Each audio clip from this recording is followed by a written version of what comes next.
Blog Talk Radio.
This is Lori Smith. This is One Child Abuse Survivor to Another Restoration. Glad to be here. It is Monday night, August the 5th, 2019, 10 p.m., Calgary, Alberta, same time, same place. Glad to be here, and hopefully you're having a good night. This is just information for adult survivors of child abuse, and we're looking at Havoka's information on dealing with personal boundaries and learning how to set those boundaries and why it's important. And we're going to continue on with that. We're just about finished with that article, actually, tonight. And then next Monday night, we'll finish it up. And that will take care of it. So, yeah, I'm glad to be here. And hopefully, like I said, you're having a good evening. It was a good week for me. I was busy, just working and that sort of thing. Didn't do a whole lot of work on my healing journey. Didn't do any kind of meditation or anything like that. Really haven't had a whole lot of time for that lately. But I'm just glad to be continuing on in it, and it's a good thing to keep going, keep moving forward, little by little. Where we can, just find the time to work on certain things, right? So, we'll just get right into it. If you're a survivor of abuse, you want to listen at your own discretion. You want to be very careful what you're listening to. If you're not sure if you're safe enough to be listening, I always say this on every show. It's very important. You want to get the safety first information, right, on how to know whether or not you're safe enough to be listening, so that you don't have a terrible, be triggered and have a terrible night, injure yourself or hurt somebody else. You just don't want that, or to go backward in your healing journey. You can get good information on how to know whether you're safe enough to be listening to something like this, anything like this, from many places, but ASCA, Adult Survivors of Child Abuse, they have a Survivor to Thriver workbook, which is free. You can grab it right on their website, and I'm a volunteer with them. And you can get that workbook. You can just read it right online, or you can download it, whatever you want to do, and just check out the safety first information there. And that'll give you a good idea on how to know whether you're safe enough to listen. If you're not sure, and you're just starting out in your healing journey and you just don't know, it's better that you turn the show off and not listen, because you don't want to be triggered, like I said, and go backward in your healing journey. And if you're anybody else listening and you might be sensitive to the topics of abuse, a minor or somebody under the age of 18, I'd say you need to be careful listening to my stuff. I'm talking about child abuse, very sensitive topic. And so you need to, make sure that you're safe enough to be listening. And if you're not sure, you need to just turn the show off. You won't be hurting my feelings at all. So we'll get right into this. Just do an evening reflection here. How am I doing? How am I feeling? We can ask these questions, to ourselves, sort of see where we're at in our healing journey, what we might be needing to work on. And for myself, I'm doing pretty good. My husband passed away a year ago yesterday. So yesterday was the anniversary date. And I thought I would have a harder time than I did, actually, but I was working yesterday, so I was busy, and which was great. And I had a nice day at work and talked to really nice people all day, and it was actually a really good day. And I came home and I really wasn't too depressed, and I was just like so thankful that I had 23 years with the best man that I could ever possibly have ever met on this planet. And so I'm more grateful than anything. But it's the year itself has been difficult, just to try to make ends meet. I was used to having two incomes. Now I'm down to one. My husband and I were used to living, with each of us contributing financially. So financially, it's been a burden. And then I quit my job, and I was off for 3 months. I had to use all my savings, and I wasn't sure if I thought I was going to be homeless for a while. But it's been. I haven't had a lot of time to even think about my healing journey because I've been grieving my husband's death and grieving the loss of this wonderful relationship with him, and also just trying to stay alive and trying to stay afloat, trying to figure out what I'm going to eat. And it's, I need to lose some weight anyway, so that's all right. But it's been difficult. It's absolutely been difficult. But now I'm starting like this last, I'd say, month or two to get back into my healing journey, which is great because I need to continue on it. There's work that I need to do, and I'm not done, and I want to keep going and keep working. So that's where I'm at tonight. I'm just glad I'm continuing on. And so we'll get right into this article. We're looking at personal boundaries from Havoca, Havoca, Havoca.org. You can go to their website, check out the information for survivors. Under that tab there, you'll see there's a personal boundaries or boundaries tab. And you can just click on that, and that's where we're at. And we're picking up at the very end of the article here. It's the last section of it. It's called a help sheet, and it's about halfway down the page, maybe called Making Choices. And so we're just going to pick up right where we left off there. And I just want to thank everybody who's taken the time to tune in, listen to my shows. I just do so many shows. I've done so many shows over the years, it's impossible to listen to them all. Sometimes I was doing 2-3 shows a day back in 2010, 2011, and just different topics, I was just really big on advocating at that point, and had the energy to do it. And I'm older now and a lot more tired now than I was, so I can't do that anymore, and my schedule doesn't allow for it really. But I do a lot of different shows and stuff, and I've done so many things that it's hard to keep up. So I appreciate everybody who's tuned in and taking the time to listen to what I have to say. And like I said, hopefully this information is helpful for you. I know it's helpful for me. So Making Choices. This gentleman wrote this article. I don't know his name, but I think it was a guy that wrote this, and he says, if you can go back and listen to the last show to pick up where we left off there, this is Making Choices. He says, you want the other person to change their behavior. You hope they will. But you need to own all of your choices in order to empower yourself to take responsibility for your life, to stop setting yourself up to be a victim. One of your choices is to remove yourself from a relationship with another person. You can leave a marriage. You can leave a job. You do not have to have any contact with your family of origin. It is vitally important to own all of your choices. And he says, if you do not own that you have a choice to leave an abusive relationship, then neither are you making a choice to stay in the relationship. You're just going along. Anytime you do not own your choices, you are empowering victimization. So he says you will then blame the other person and or blame yourself. It is a vital part of the process of learning to love yourself and taking responsibility for being a co-creator in your life to own all of your choices. It's kind of interesting, this article, really. It's true. It's what he's saying there is, I believe, very much true. We want people to change, especially people who are hurting us, or abusive, or whatever. I mean, I'm talking about child abuse, right? But even in domestic violence situations, any situation, even a working relationship, like I was talking for the last several shows, could be a boss, could be somebody who's crossed those boundaries, that we've set for ourselves.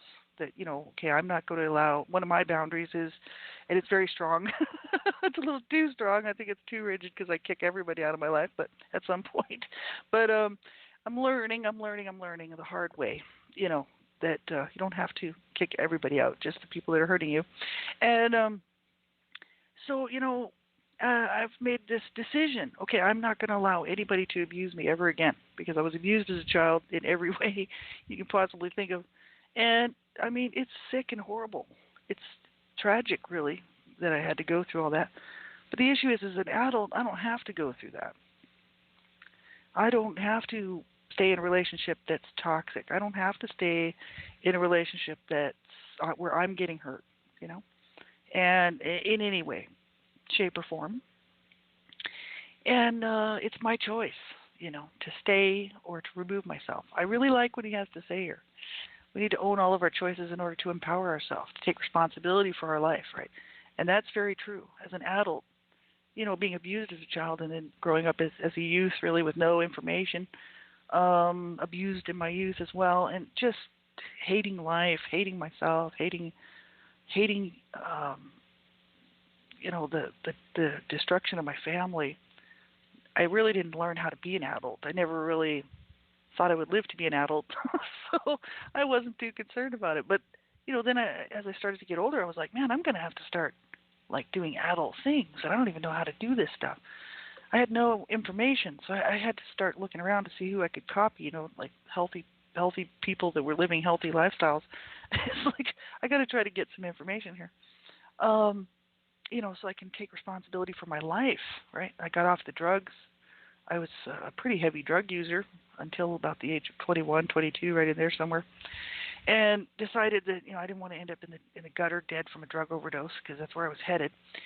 And literally, you know, I was like quite often in the gutter drunk or, you know, just falling down somewhere, passed out, you know, through from 13, probably 12, 13 years old to 22, you know, like 10 years of my life of heavy drug use at a very young age. And I thought, you know, I could just see I was going the way my brothers went. They you know, they're drug users. They took their own lives. One of them died in a shelter here in Calgary, where I live right now. And he died of a drug overdose. The other one, who sexually abused me, took his own life by hanging. He had already tried to kill himself several times. People said, oh, no, he was just, you know, the police and everybody, when they came and they did the report and everything, they said that he was doing that sexual asphyxiation thing and he accidentally hung himself. But they weren't taking into the account that for real, he sliced his wrists several times trying to kill himself. He tried to kill himself. I mean, he did this numerous times. It wasn't just like a one-time thing. He was always trying to kill himself. And so he just finally did it, finally made it. So I could see myself heading that. He was a heavy drug user. I mean, you know, heroin, cocaine addict. He was a big-time drug addict. And I could see myself headed that direction. So I got off the drugs at the age of 22. But the issue is I had to start taking responsibility for my life, you know, and I really had no clue how to do it. But we have to set these things up. We're the ones that have to stop being a victim, right? We have to, as an adult, you know, for me to allow myself to be abused and mistreated in any situation, like they're saying, you can leave a marriage, you know. He says you can leave a marriage, you can leave a job. It's not easy to leave a marriage. It's not easy to leave a job. He says you do not have to have any contact with your family of origin. For many people, that's not easy. For me, it was no big deal because my family was very dysfunctional anyway. So it's like no real problem. I mean, I'm kind of, like I said, I'm a couple shows back, I was, you know, talking about the fact that I'm sad that I don't have contact with my one remaining sibling now, who's the only one left, my sister. But, you know, when it's toxic, it's no good. Right. So, I mean, I'm better off to not have contact with her, which is sad but true. But for many people, you know, they still have, you know, abusive families. There's all, you know, quite often somebody, you know, in the family that the survivor does want to keep in contact with, right?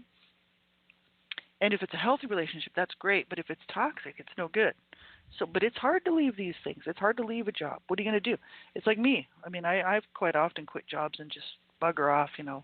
If I find it's just too toxic and the management's insane and really psychologically ill, I'm gone. I'm like, look, I grew up like that. I'm not going to be treated by you like that, even if you're paying me. I don't care. It's not worth it. Money doesn't mean that much to me. But then I'm like, well, then what am I going to do for income? And it's hard to find another job, you know. It's not easy. And, we can leave a marriage. That's real easy to say. You can leave a marriage. It's like some people get killed trying to leave a marriage, an abusive marriage. Many, many people, mainly women and some children, lose their lives because they try to leave the marriage, right? They try to leave the abuser. That can happen. Go to the domestic violence websites. I mean, you can just check it out yourself. It's a serious issue. It's easy to say that here on this, he's written this on this article, but it's not so easy to do. But what we have to do is realize, that we deserve better, and get ourselves into a place where, okay, maybe I don't quit that job, but I start looking for another one. You don't have to or maybe I can work on setting up a safety exit, from a domestic violence situation, right? Set up a safety checklist on how you're going to get yourself to a safe place. You can do that, but you have to set up a safety plan. And I did a lot of looking in on that, a lot of work on that when I was with Dreamcatchers, and we were looking at heavy into domestic violence and child abuse prevention. So it's a serious, serious issue. And you don't want to, if you're in a situation right now and you're listening to the show and you're being abused, and in any situation, you need to get help. You really do. But you need to be careful how you get that help and be safe, right? But, I'd say if you're a child and you're being abused, you call 911. You tell as many people as you can. Get the proof and, all of that. If you're in a domestic violence situation and you think your abuser might kill you, or you and your children, if you have children involved, then you need to get a safety action plan going first before you try to leave, because women are killed all the time because they try to leave their abusers. And it's a sad situation. I actually know somebody personally that happened to. And many, many years ago in Albuquerque, New Mexico. And it can happen, right? It's a tragedy, and it should never happen. We deserve so much better. And so, but he's not talking so much about that, but I'm including that because it's so important. So he says, if you don't own that you have a choice to leave an abusive relationship, then you're not making, neither are you making the choice to stay in the relationship. You're just going along. Well, that's true. Sometimes people have to go along for a certain point of time and then move on, right? But whatever it is, if we don't own our choices, we're empowering victimization, and that's true. My mom, she could have left my dad. She didn't think she could leave my dad because she really felt that she was stuck. She thought that that was her life. She was stuck in that situation. She was like, well, where am I? Where would I go? She couldn't really work that. She never even thought that she could actually hold a job down for many years until she started working at the age in her close to her 40s. She finally got her first job. I think she was much past her 40s. She was probably closer to 50 by the time she started working. It's because she raised all these children, right? So she was so happy when she earned her first paycheck. She was just like, wow, she didn't even know she could find a job that she could do. Really, she was so isolated in this abusive environment, with a few neighbors who took her in as a friend, but really, they were trying to be helpful. But what are you going to do when a woman insists on staying with an abusive man, which my mother did? But she was also highly abusive, so it wasn't just my dad. That's why I made it very clear that it was both my parents. They were both abusive towards each other, and both of them were abusing the children. So it wasn't like, it was just one.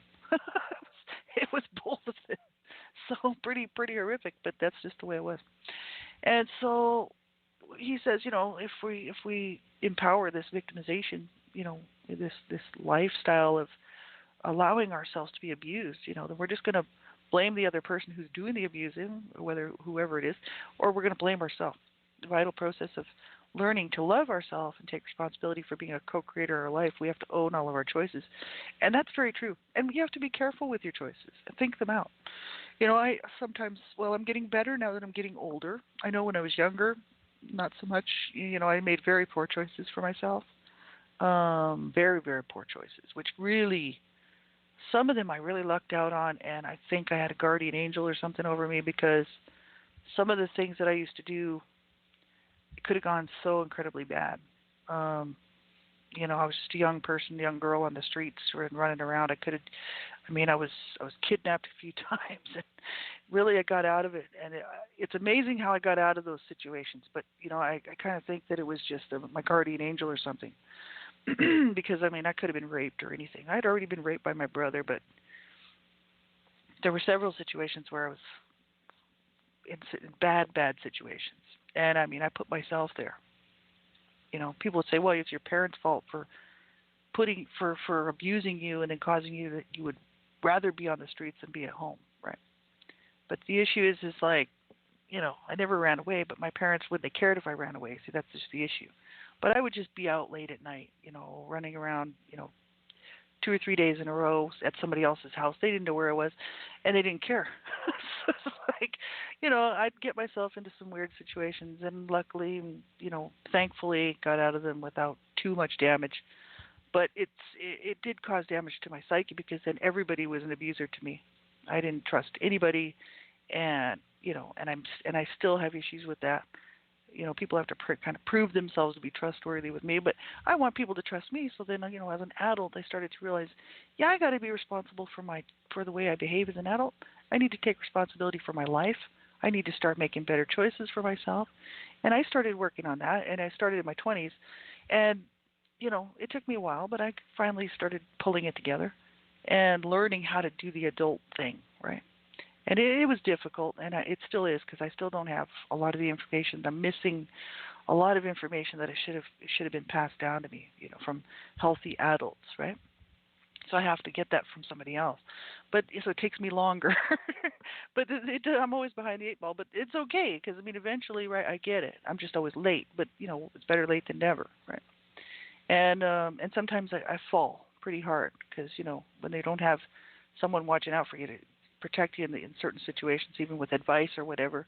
I fall pretty hard sometimes, but I just get back up. I'm used to falling. I'm used to getting back up and continuing on, right? But I could save myself a lot of trouble if I think very carefully about these choices, And so I do spend a lot of time thinking about things. I take the time to think about stuff, and I think that's important, to think things through. And in any kind of relationship situation, and I have to own my choices, for what I'm doing. Like, I had to own my choice about going public with this information. It was a big deal. And I remember when I was writing my public-facing blog, back in 2000, I guess it was 2007, 2008, right in there somewhere. I started kind of writing this blog and putting it out there, because I was really screaming out, for help. And I wanted the world to know what had happened to me, and I wanted the world to know, that what my parents did was wrong. And they never took responsibility for their choices that they made. They never took responsibility for what they did, the harm that they caused us, and the trouble that they caused us our whole entire lives. And they never, ever apologized for it, and they never took responsibility for it. And I didn't want to be like them. And so I started to think very carefully about my decision-making processes, and that I knew I needed help. And I started reading and really looking into this stuff. And it is very important to get this information, especially if coming from abuse, a survivor of abuse of any type, really, whether it's domestic violence, child abuse, whatever. Survivors of abuse, we have a long, hard road ahead of us, right? But it won't change unless we start taking responsibility for each and every kind of day. Like, we really have to be responsible for our behavior at all times. My parents should have been responsible for their behavior. It would have certainly saved us a lot of trauma and a lot of heartache if my parents would have been responsible for their choices and for what they did in to our family and to each other. And so I decided I didn't want to be like them, and I was like, wow, I've got a lot of work to do, so that I can be healthy as an adult, healthy, mentally stable, emotionally stable, psychologically well, and then work on getting my body well, which my body is definitely suffering because of the poor choices I made, but also the poor choices that my parents made and one of my siblings. So I have a lot of problems with my body, and some of it's just the old injuries from the abuse that's causing me a lot of problems, but some of it's from car accidents that I had. And so, it's a multiple, sort of a multi situation. But the issue is that, it's difficult, but I have to make these choices and I have to be able to live with them, right? Because then if I'm not responsible for these choices, then of course I can just continue on with playing the whole victim game. Well, woe is me, poor me. Look at, how tragic. It's like, well, yes, it is tragic, and it is horrible what we went through, and there's no doubt about it. It never should have happened. We never should have been abused. But as an adult, I need to take responsibility for my adult life, and I knew that, man. I was like, wow, I got to start taking responsibility for things. So, in my 20s, I started to do that, and it's taken me, like I said, a long time to figure things out. But I'm glad that I did, because I'm absolutely nothing like my abuser parents, and I'm happy because it's like, yay, I've learned how to love myself. I've learned how to care about other people. I've learned how to want to do right in this life, and how to treat people with respect and dignity, and how to expect that back, and how to accept love from people that truly love me, and how to be good to myself, and how to get out of relationships that are toxic and aren't good for me. These are the choices that I have to own, And so at the end of the day, I'm pretty happy with my choices that I've made, and that's where we have to, you have to sit down and make some decisions on what you're going to allow, this personal boundary stuff, in your life. Like, what kind of relationship, are you going to have with somebody? What kind of a boundaries are you going to set, right, to where you can have a decent life, right? It's very, very important. We only have about 3 minutes left, so we'll pick up the rest of this article. I don't even think we'll be able to finish it next time, but probably within the next 2 shows, I'd say. There's self-empowerment left, becoming a friend to yourself, about setting boundaries, and tips for setting boundaries. So there's still quite a bit there. So we'll pick up the rest of that next time. And I want to look at this really interesting meditation gallery, Quilt Square. This is from irvingstudios.com. This is irvingstudios.com, Child Abuse Survivor Monument. And in there, on that webpage, you can check out their Quilt Square meditations for empowerment. This is something that we can do to meditate, like if we're struggling, and we need to do some meditation. This one is for empowerment, right? So for empowerment, to empower myself, I can reflect on my inner strengths. I can believe in myself. You can believe in yourself. Remember the day and feeling of an important accomplishment. Listen to your voice, your inner voice, for intuition. Think about ways other people tell you you're strong, and feel the strength of your mind, your body, your heart, your spirit, and trust your inner wisdom. Trust yourself, right? We do have to learn how to trust ourselves, and know that we're making the right decisions for ourselves and the best decisions for ourselves. Reflect on our inner strengths. Do positive, sort of that, that whole positive affirmation stuff, which is actually really, really important. People think it's kind of a joke because of Stuart Smalley and all that, when he was doing that work from a long, long time ago. I don't know, a lot of people might not even know about that, but, self-affirmations, looking in the mirror and saying positive, sort of positive work, it's really important to do this because, we need to build up our inner strength and our self-esteem, and to learn, that we are worth it, that we do matter, we do count, right? And so I've got a brainy quote here. We'll do this one. I have decided to stick with love. Hate is too great a burden to bear. Martin Luther King Jr. That's awesome. So I wish you a great night, everybody. We have about a minute left. If you're struggling, like I say on every show, I say it on every single show. If you're struggling and you're having a hard time, you make sure you reach out and get some help. I don't care, whatever it is. Crisis line, counselor, therapist, friend, call a NASCA member, NAASCA, NASCA.org. Call one of them. Call one of us. I'm a volunteer with them. And, you call somebody, you get help, but you do not struggle on your own. I've been to the edge of the pit there, and not knowing if I could make it through the night. And I know so many people in that situation, through the years and even recently. And I tell you, you do matter. You do count. You have to live. That was my way of getting back at my abusers, right? Was to stay alive, because I wanted to end my life many, many times over the years, like I've talked about before. And in order for me to win over my abusers, I decided that I needed to stay alive and have a good life and be happy. So that's what I'm doing. And it's such a slap in my abuser's face. It really is. So I want you to stay alive, and you do the right thing. You call a crisis line. You call somebody. You call and get help. You reach out anonymously if you have to, whatever. You just make sure that you do stick around and you get some help. And I'll meet you back next Monday. Same time, same place. Have a good night, everybody. Take good care.